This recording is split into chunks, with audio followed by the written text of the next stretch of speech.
Most of you that just clicked on this video probably have some sort of desk or workspace and likely have to spend a lot, if not most, of your life working at it. So it's obviously important to make sure that it's a productive place that you can also enjoy being at, even if it's to do work. And without knowing it, wherever it's set up and how it's set up can subconsciously and consciously influence how productive you are, your mood, and even how creative you are, if your job requires that. So there should be timestamps on the screen and in the description so you can skip around to the bits you're more interested in.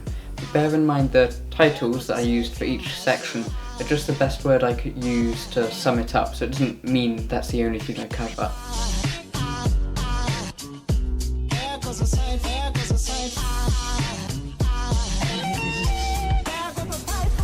So you may or may not have noticed, especially if you have a laptop as your work machine, that when you changed your environment from, say, your desk and workplace to something like the sofa in the living room, you were way more productive, creative, and even motivated. This change of environment was obviously a change, and so stimulated your brain. This change probably also meant that there was more breathing room, more going on, and more stuff in the room. There may have been some natural light coming through a window, or some people in the room. And it may be confusing at times as to why you're more productive there and not at your desk, where there are no distractions, it's all quiet, just you, your desk, and your laptop, or desktop. This is because the things I've just mentioned all have their own effect on you. The light, the openness, the comfiness. There may have also been one or two plants around the place, which have been shown to boost your productivity, up your mood, and make you more creative, or help you be more creative. And having more people and animals in the room help you subconsciously feel less isolated. And additionally, that bit of background noise helps because it redirects your blood flow to the prefrontal cortex,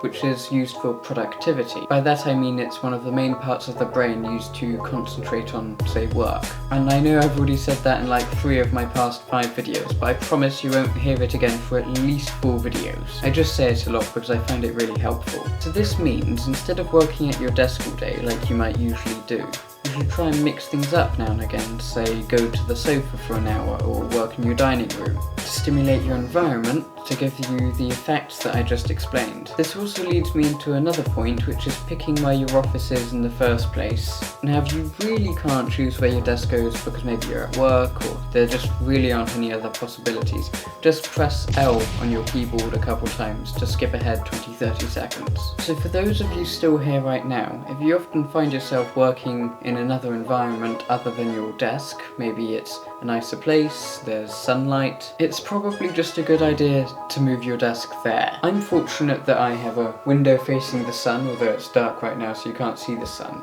and that I generally like this room. But last year I was in a different room and didn't have this sort of stuff.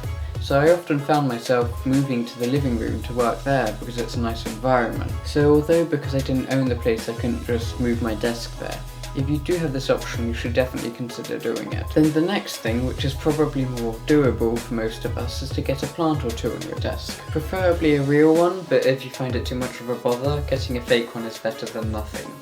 Now I forgot where I read this, but I did some digging and a few trials have been done on it. It's been found that having these plants and this greenery in the office space improves everyone's mood, their productivity and creativity from around 10 to 30%. But this is subjective. And although I couldn't find any proper explanation as to why this is, I can say anecdotally that I've definitely found some improvements to like my productivity and stuff since I've had this plant. I notice this the most when I go to water it in the sink and it's temporarily not on my desk.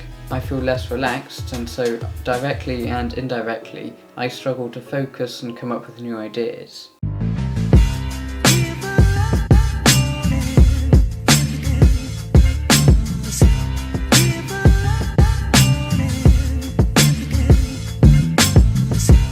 Now that we've covered why it's important for your work environment to be stimulating, whether that's with a plant or temporarily or permanently changing your work environment, it's probably time to make your actual desk where you work at a nicer place to be. So the plant is one thing, but I've already talked about that. So the first thing here is actually having good ergonomics, good chair and desk arrangement.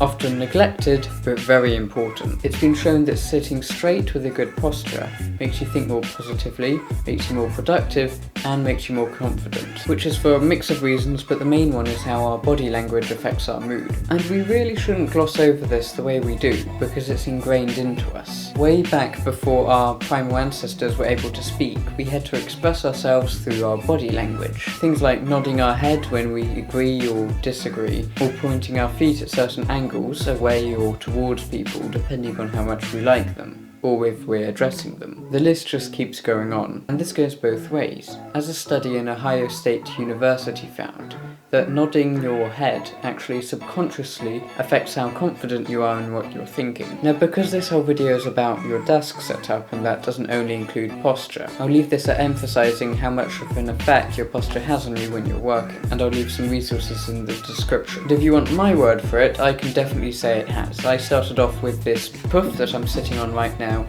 and very recently got this nice brand new chair, not super expensive or anything, but just suddenly being able to lean back on it really improved my posture, and I felt a lot more happy when I'm working, surprisingly, and a lot more productive. Another quick thing, although not quite related to your posture, is having nice equipment, your keyboard, your mouse. Now, if you really don't care about this, you can skip ahead a little bit, as I said earlier, but I think this is usually something that is neglected by the non-tech enthusiasts, but is one of the things I think you people would like the most when it comes to your computer setup. I know that I've found working at my desk a lot more enjoyable since I got this new keyboard that A, looks nicer on my desk, and B, is actually nice to type on. And how nice a keyboard is to type on is hard to imagine when a bad one is all you're used to. I mean, what's the difference? Like, you press a key and it types the letter. That's a number. What more really is there to this?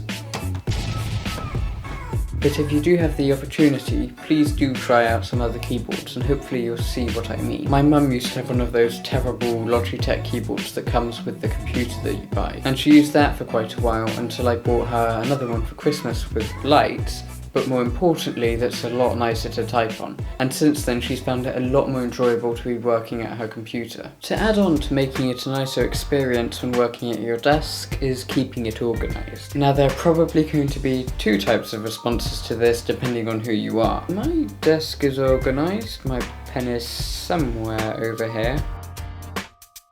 And yes, my desk isn't very organised, but I can't really be bothered to do anything about it. And when organising your desk, you don't have to do too much immediately, especially if it's quite bad. It's easier and more long term if you gradually implement systems as you go along. For example, every time I finish using this pen or this pencil, I shall always put it back here in this pot. After doing this a few times, it will become a habit, so you will never have to think about or consciously think about doing this ever again. And once you've got this nailed, it's easier to do more and more things. The trick is to start simple and doable and then just go from there. This also has the added benefit, which was originally going to be its own point, which is that you'll never have to go looking for things. This very commonly disrupts the flow that you may have been in when working, and probably also costs a lot of time when you have to look for things. To improve this further from just being organised, although this probably would come along with being organised, is always having the things you frequently need to use, like pens, notepads, sellotape, not your phone, in a convenient but tidy place, so that you can just grab them without having to go through that whole process of looking for them and then finally being able to use them. This also helps with decluttering, as you'll probably notice things that aren't really being used don't really need to be there, and so put them into storage, like in a cupboard or something. At least I hope. This also clears up space on your desk, which I found very important, especially if you have a small desk. Obviously, it's very convenient that when you need to temporarily put something down, like a rucksack, you can just put it down on your desk and you don't have to put it on your bed or on the floor. Granted, I've recently acquired a rather large desk, but if you've got a smaller desk, that really only amplifies how important this is.